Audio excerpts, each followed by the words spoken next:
What kind of unique creature is this whom all the rulers of the nations of the world have disgraced and crushed and expelled and destroyed, persecuted, burned, drowned, and who, despite their anger and their fury, continues to live and to flourish? In some way, if you ask any Jew on the street, he will say, yeah, we are the conscience of the world, right? We are the heart of the world. We are trying to do good.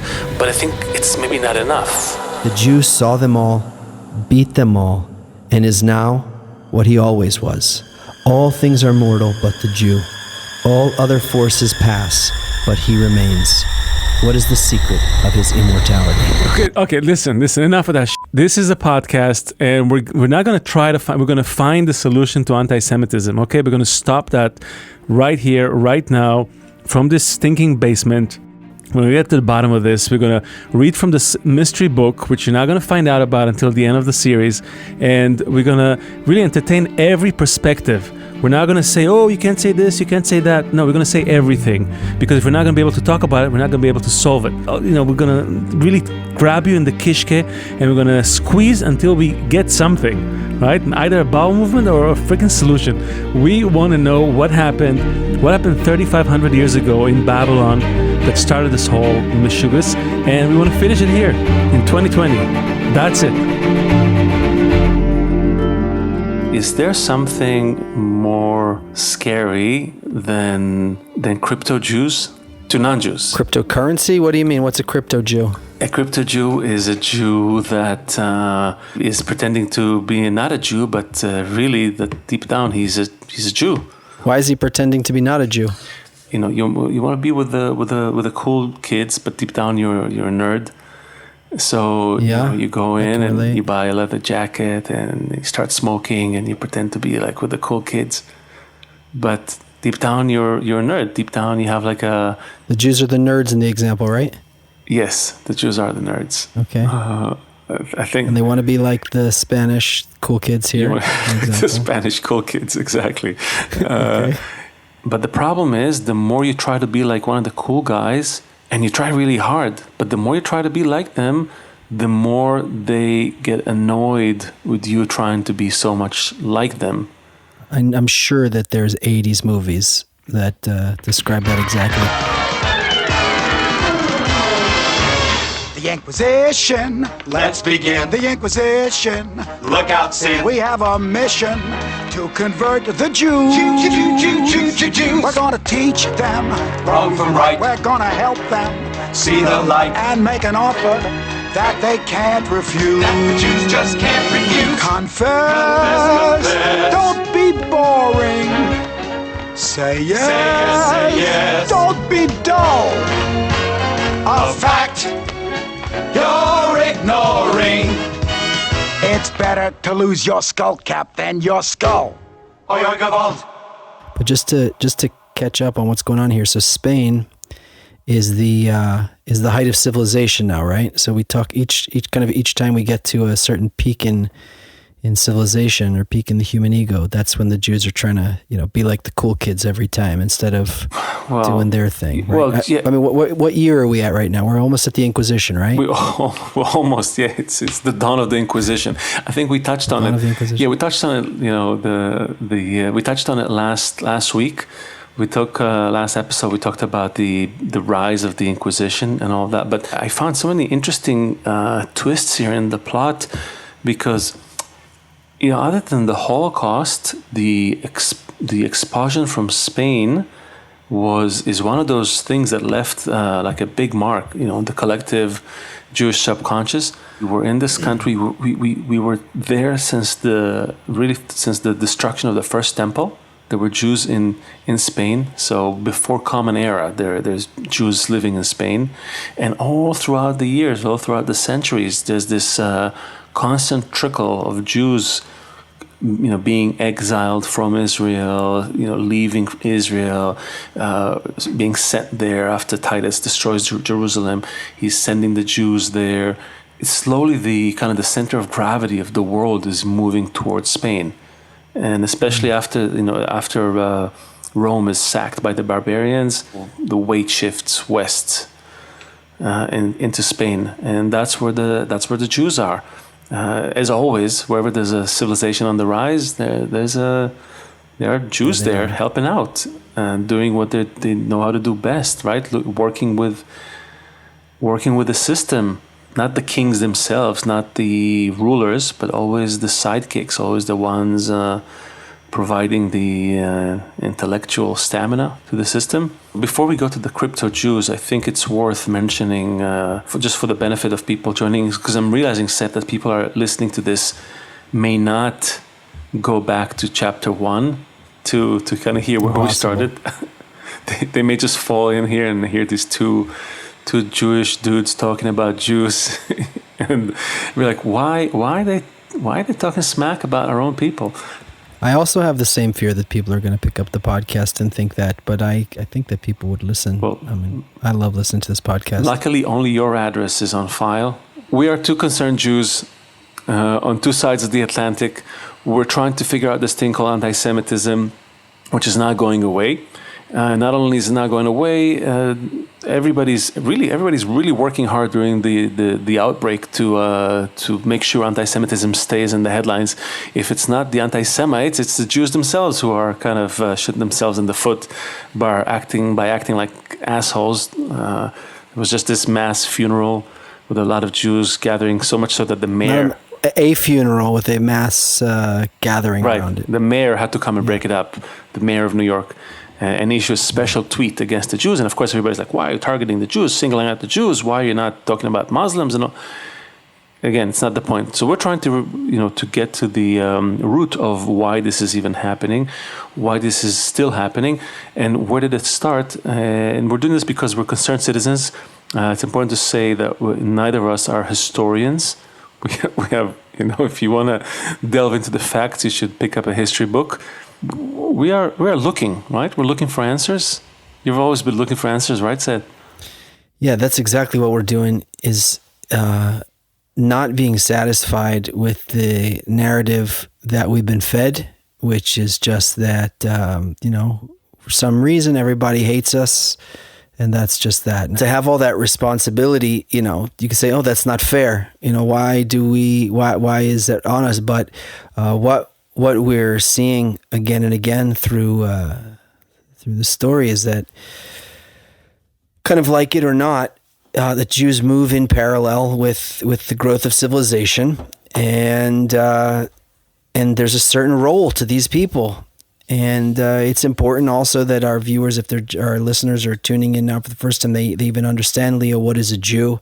And do we have to get into that every episode? How can we repeat the same thing every time? I don't know if we have to get into every. It's I do feel a bit like a broken record because we did kind of unpack the hypothesis that this mystery book that we're reading from is stating around, I think it was episode 5 or so, but. You know what? We can read a little. There's like a little. Let's read there at the bottom of 83, middle of 83. Yeah, I'll just say we're jumping into Spain. So we're still in Spain. We're talking about the golden era, the peak of Jewish civilization outside of Jerusalem. Around what year are we? Just generally. So we're ramping up towards the middle of the 14th, the end of the 14th century. We'll probably zigzag back and forth, and we're leading towards that event, the cataclysmic event, which is called the Spanish expulsion, right? That was pretty much second to the Holocaust. I mean, up until that time, it was like basically the temple, and then it was this. This is like the next big thing, and then it will be another 500 years, 450 years before we get to the Holocaust. So this is like a big peak on the seismic, whatever you measure, Jewish earthquake scale. So on the Richter scale, was Richter Jewish? I don't know if it was Jewish. Let's give us. We'll see what the book says about the relationship between the world and the Jews. The basic rules concerning the Jews did not change simply because they were exiled from the land of Israel. Jewish unity as a condition for success and Jewish disunity as an instigator of adversity is, and always will be the guiding principle for the Jewish people. When we forget, we are reminded by the nations, and we call that reminder anti-Semitism. So that's the first thing, right? That's one of the things we're saying. Anti-Semitism is not simply hate crimes. That's not simply people picking on us. It's rather a reaction. Jewish unity is the condition for our success, and when we are not united, the nations kind of push us to be united by this thing called anti-Semitism. It's like we have to be united. There's two ways it can be done. Exactly. Proactively or okay. Exactly, and then the book continues and it kind of gives another overview. When the Jews were united in antiquity, before they began to adopt Hellenism, Ptolemy II Philadelphus said about their teachings that, quote, he had learned how he ought to rule his subjects. When they were united, the nations would go up to Jerusalem and Israel and say, it is becoming to cling only to this nation, end quote. But when Jews disunited and wanted to leave their tribe, quote, it has always caused intensification in anti-Semitism, and in particular, an increase in accusations of particularism, end quote. As paradoxical as this sounds, and Leo, it does sound very paradoxical, simply put, a society that was built to be a pilot, as Paul Johnson put it, cannot opt out of its task. That's a strange thing about the Jews.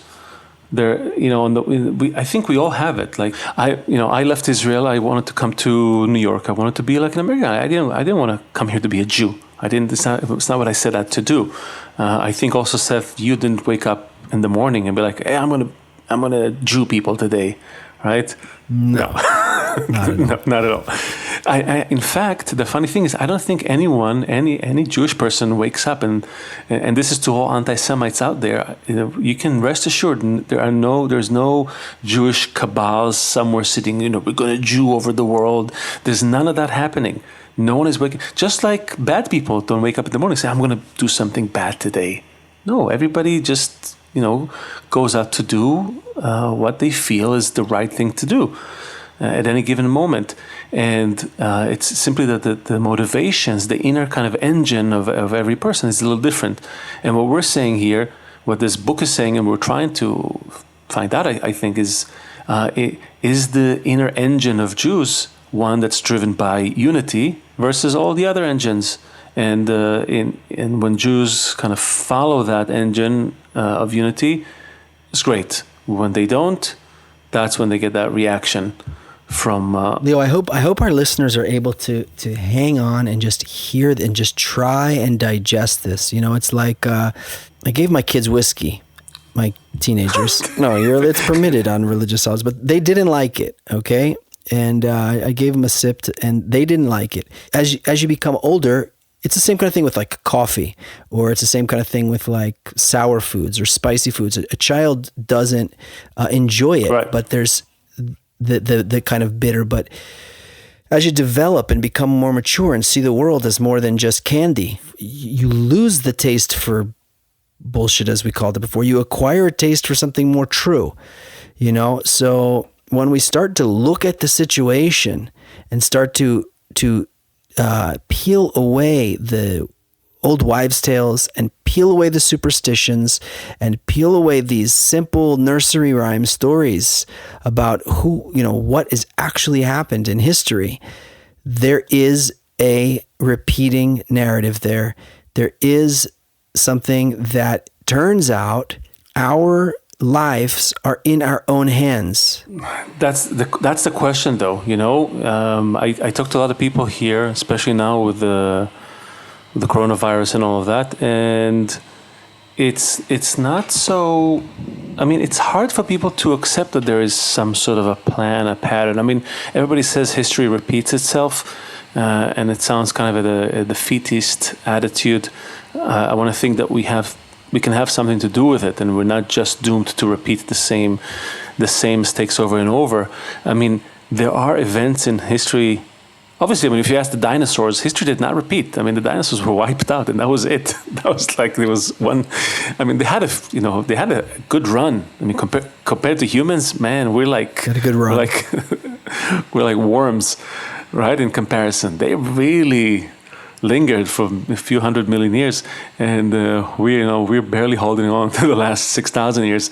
But if you look at it, there are moments. It's almost like moments of choice, right? In those narratives, those historic narratives. And when you look at our nation, that started from an idea, an ideology in Babylon.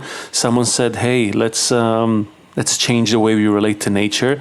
There was the famous story which we didn't read, but it actually appears in the book, and I was reminded of it in a conversation I just had with a great guy the other day, and he brought up that story where Abraham was looking after the idols that him and his father were making, and they were selling to Babylonians.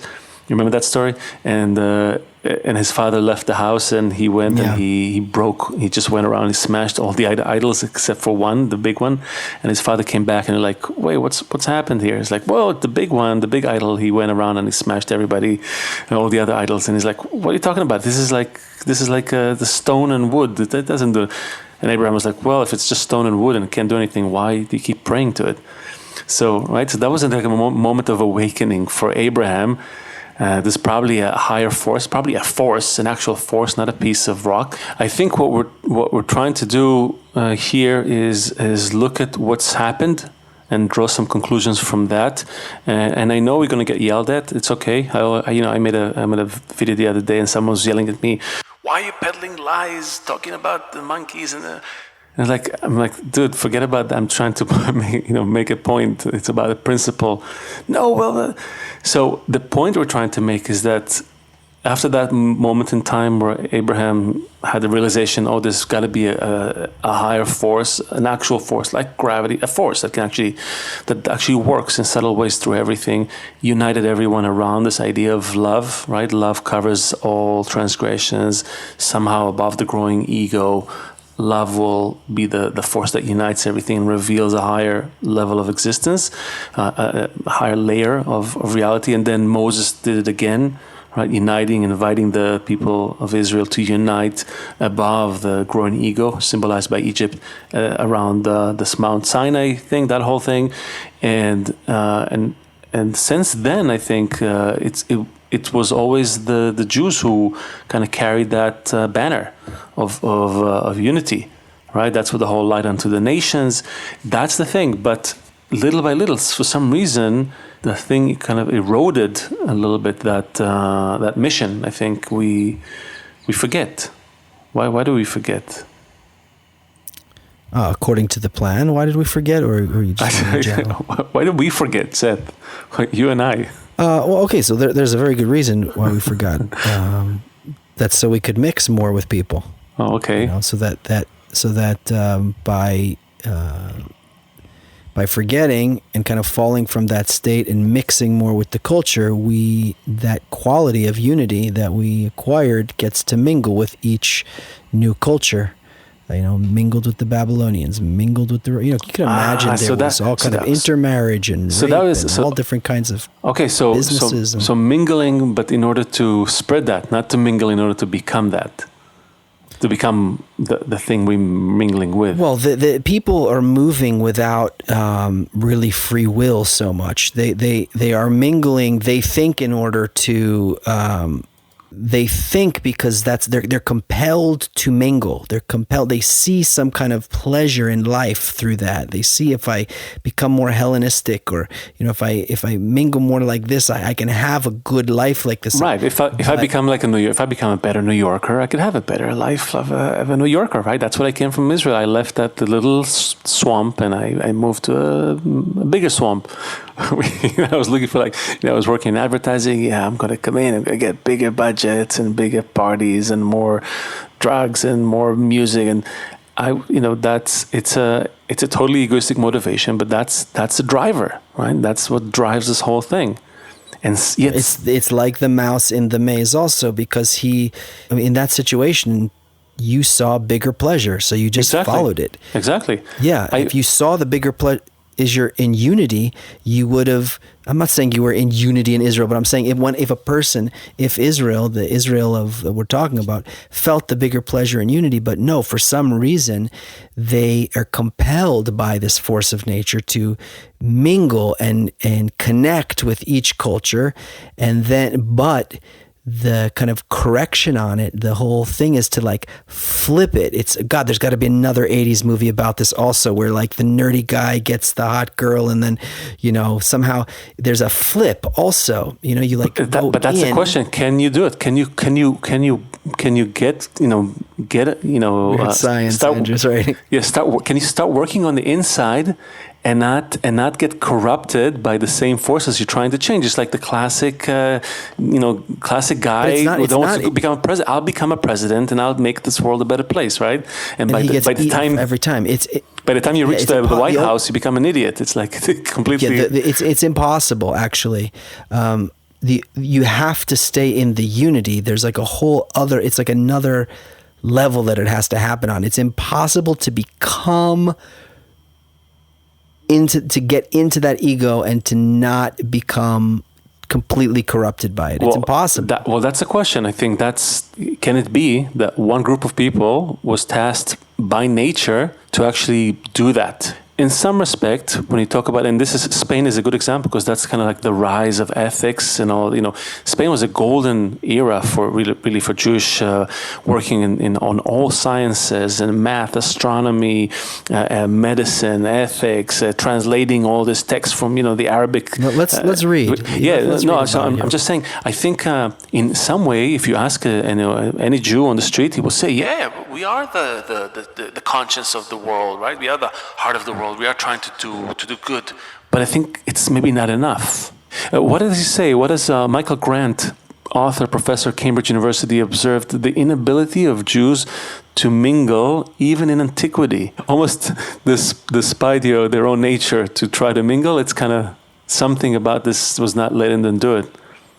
What page are you on? 84, come on. Since you're in Israel and I'm in New Jersey. Yeah, it's 84, with the time zone difference, it's probably like 78 for you.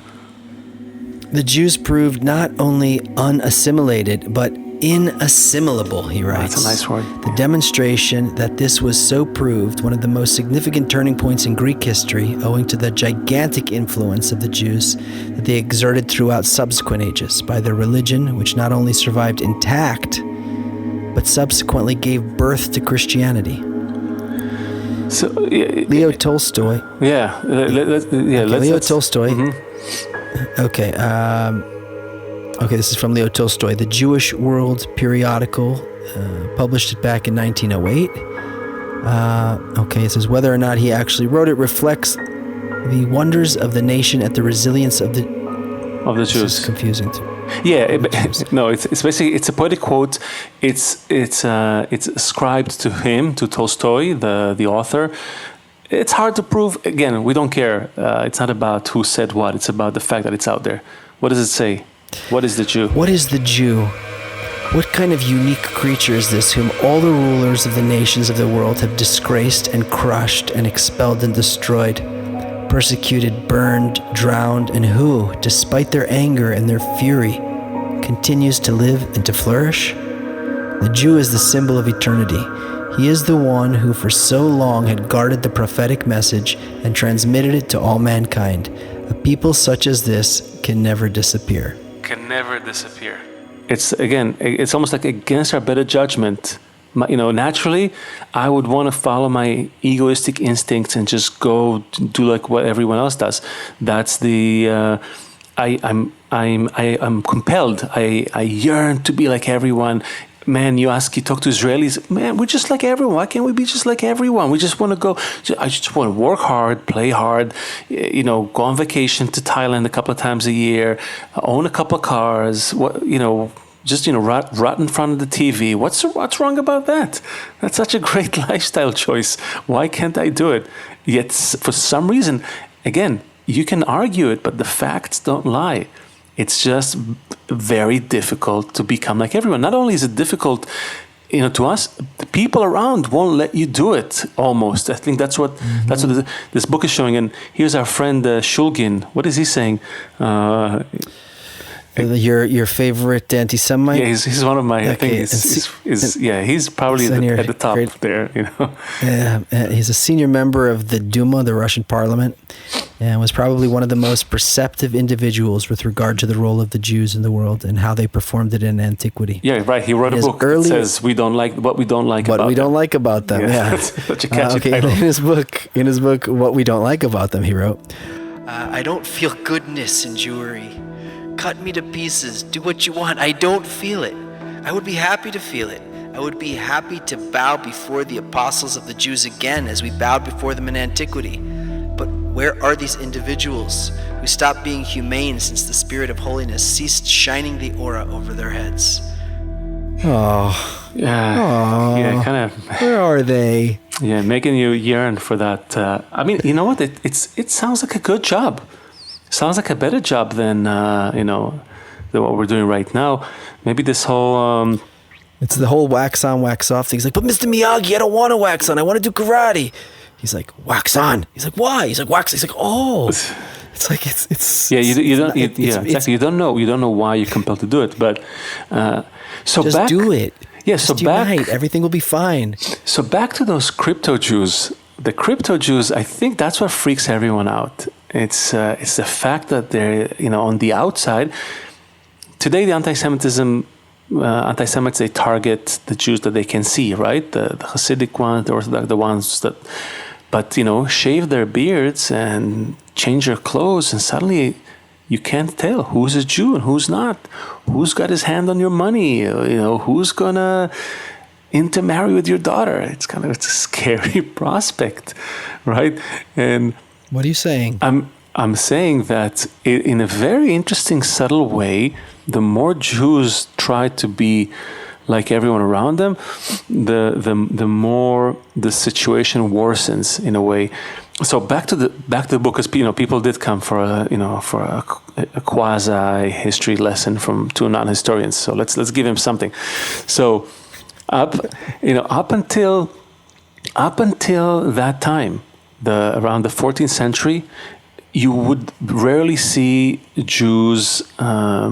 You would rarely, let's read it actually. Let's read before. There was a famous massacre of 1391. I mean, there were a lot of famous massacres throughout history with the Jews. Again, people only remember the big ones, the ones that had a good budget to them. But like 4 pages in my book. Yeah. There's a lot, but I think it's important to. So picture this, Seth. The Jews live in Spain for generations. You feel good, right? Your kids go to school alongside the other kids. You have great jobs. The doctors and lawyers and the merchants, and you're making good money and you're respected and you live in peace and with the community around you. The convivencia. The Spanish even came up with a name for it, right? We all get along, and it's not just that we live together and we just I don't stand you and you can't stand me. No, we have this magical interdependence. Jews, Muslims, Christians. It's like almost it's the highest ideal, right? It's like what we all imagined. Everything is seemingly going well until the moment that Jews start to lose interest in their ideal, in their faith. And again, the faith is not I believe in God. It's that ideology, right? That's what we were reading about. They start to lose that. And as they start to lose that, that's when the reaction starts. So, and I think, and it kind of, it peaks with the massacre of 1391. What does it say there? So until then, it was basically unthinkable to convert. Jane Gerber writes, when Jews faced the fury of the mobs in the Rhineland during the First and the Second Crusades, they unhesitatingly chose martyrdom. Right. To die. Yeah. Of becoming an example that echoed in Jewish liturgy and shared memory. Their martyrdom was considered the norm. To not convert, given the context of long-standing Jewish tradition then, the collective conversion of nearly 100,000 Jews in 1391 is evidence of an enormous erosion of she says faith, but right. An enormous erosion of what they valued, of who they felt that they were. And not only that, so you have these guys. So we talked about the nerds trying to be like the cool guys, and he's putting on the jacket, he's trying to smoke. But not only that, he starts to pick on the nerds, right? You'd think that he'd be like a cool guy, right? Like he's maybe to prove their loyalty. Exactly. Or because they genuinely loathed being Jews. Many of these conversos, as they were called, they have this chip on their shoulder, right? That they carry. I mean, they became clergy. Yeah, let's read it. 86 there, okay. Right? Possibly in order to prove their loyalty to their new faith, or because they genuinely loathed their former one, many conversos not only became prominent clergymen, they also developed virulent anti-Semitism. Some conversos even became very active in leading the campaign against the Jews, which culminated in the expulsion, and were among its most avid supporters. The most commonly known story, of course, is that of Thomas Torquemada, the Inquisitor General, who is said to be himself from a converso family. Cue the dramatic music. It is said that Torquemada was the nephew of a celebrated theologian and Cardinal Juan de Torquemada, who himself was a descendant of a converso. I mean, this sounds remarkably like the story of Bernie Sanders. I don't want to be called out like Spiegler. Listen, when you have this Jew trying to, have the, selfies with all these people who are anti-Semites, it makes you think, well, maybe what is he trying to do? What is he trying to prove? And again, I don't care for him. It's not about that. Whatever any person does, we're almost like not looking at the individual here, because we're trying to look at the pattern of the entire network. But to me, the parallels are just scary.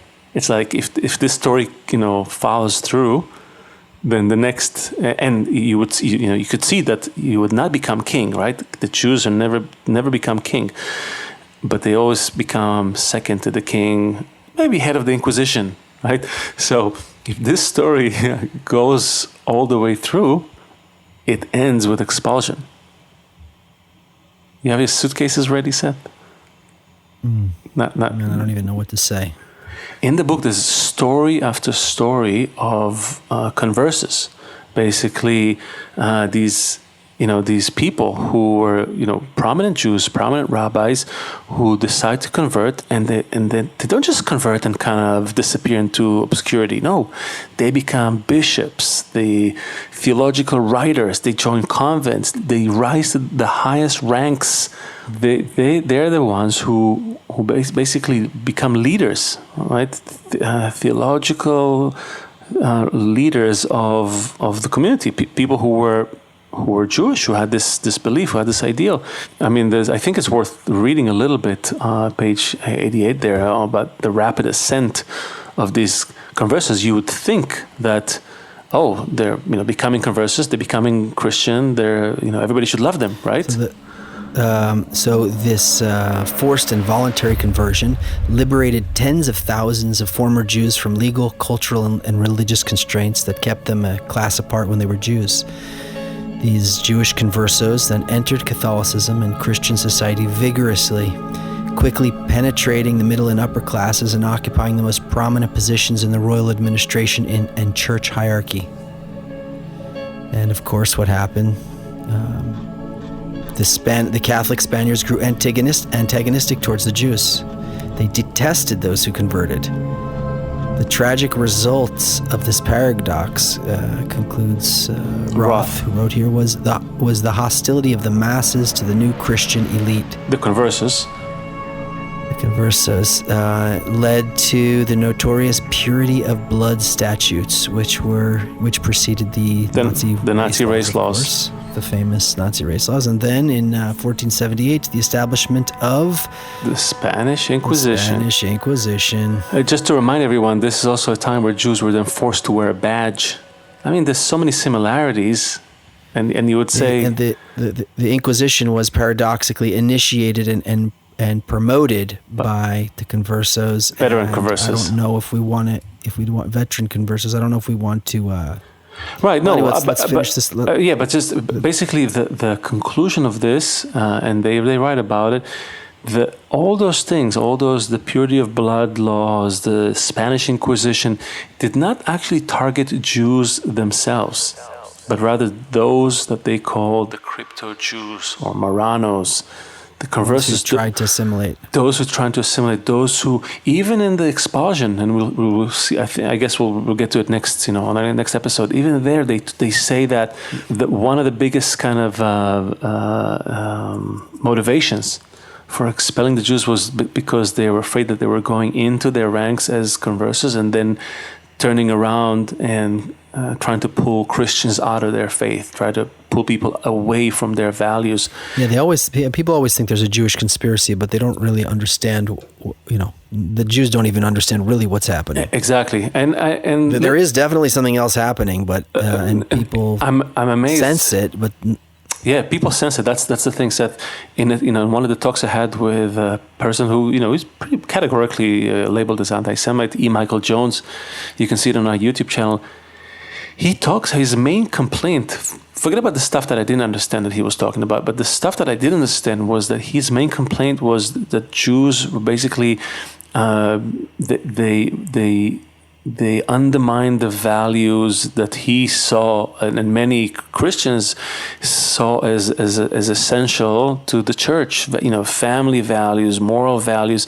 So it's funny, with one hand, Jews are the ones promoting morals and ethics, right? We were we're championing this human rights, this and that, and yet the other hand is signing budgets for movies that go exactly against these morals and ethics, and producers who go against these ideals, and so people unwittingly just living out the worst kind of ideals that you can have, while simultaneously saying we are the people who will lead the world with the best possible ideals.